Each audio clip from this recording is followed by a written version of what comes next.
नमस्कार भाई बहनों, ये बहुत हनुमान मंदिर रतलाम का है। बहुत प्राचीन स्थान है, यहाँ की बहुत सारी मान्यताएं हैं। और यहाँ पर मंदिर के साथ साथ में एक गौशाला है, गौशाला है। ये गौशाला आप देखिए, गौशाला का दर्शन करिए। की गौशाला है, इसमें बहुत सारी गाय हैं। भक्तगण यहाँ सुबह आकर वो माताओं को जो है लोग चारा और पानी कराते हैं। ये हनुमान मंदिर का मेन दृश्य है, फ्रंट से ऐसा दिखता है। इसमें बहुत बड़ा स्टेज है, ये सामने जो दिख रहा है आपकी गौशाला है। यहाँ पर कई भक्तगण आते हैं और यज्ञशाला में यज्ञ करवाते हैं। यहाँ की भी बहुत सारी मान्यता है, जो मैं आपको अभी बात बताऊंगा।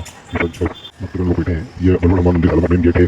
मंदिर का महाराज का ये मंदिर का फ्रंट व्यू है, जिसमें सामने से सब लोग काफी अभिनय बना है। बाकी ये प्राचीन मंदिर है, बहुत पुराना और बहुत प्राचीन मंदिर है। जैसे ही आप अंदर जाएंगे उसके बाद डूबा लगा हुआ, तो देखिए आप अंदर से नजारा हो तो कितना शानदार और कितना अच्छा है। एक बार आप जरूर आए दर्शन करें। ये प्रभु के दर्शन कीजिए। प्रभु जय श्री राम, जय श्री राम, जय हनुमान महाराज की जय। जय श्री राम, जय हनुमान जी की, अंग की जय, वाहिष्णु भगवान की जय, महावीर भगवान की जय, रामेश्वर भगवान की जय, फाल्गुन भगवान की जय, भगवान की जय, भगवान की जय, सीता सुदर्शन की जय, भगवान दाता की जय, 10 की जय श्री राम, जय श्री राम, जय श्री राम। यहाँ पे बहुत सारे अनेक मंदिर है, जिसमें से एक गणपति जी का मंदिर है, अंदर सीताराम लक्ष्मण भरत का मंदिर है, और अंदर एक माता श्री काम्बे माता का मंदिर है, चामुंडा माता का मंदिर है।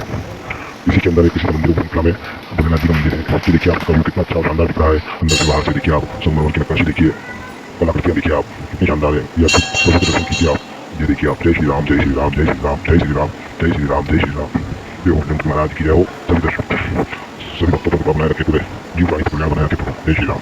हम आप आगे देखेंगे साइड का भी देखिए आप। ये प्रभु को दर्शन कीजिए आप। देखिए आप इस मंदिर प्रांगण में भोलेनाथ जी का मंदिर कुछ इस तरह से बना हुआ है। प्रभु स्वयं शंभू श्री भोलेनाथ का मंदिर आप देखिए कितना शानदार और दृश्य है। ये देखिए आप, ये मंदिर का तो ऊपर देखिए आप कितना अच्छा मंदिर बना हुआ। ये परम गुरुदेव जो कि यहाँ के स्थापना करी थी जिस मंदिर की, यहाँ के गुरु जी श्री 1008 नित्यानंद जी महाराज। ये देखिए आप मंदिर का बाहर व्यू, बहुत ही शानदार और प्राचीन मंदिर है। यहाँ की बहुत सारी मान्यता है। आप यहाँ आए और ऊपर दर्शन करिए। जय श्री राम, जय श्री राम।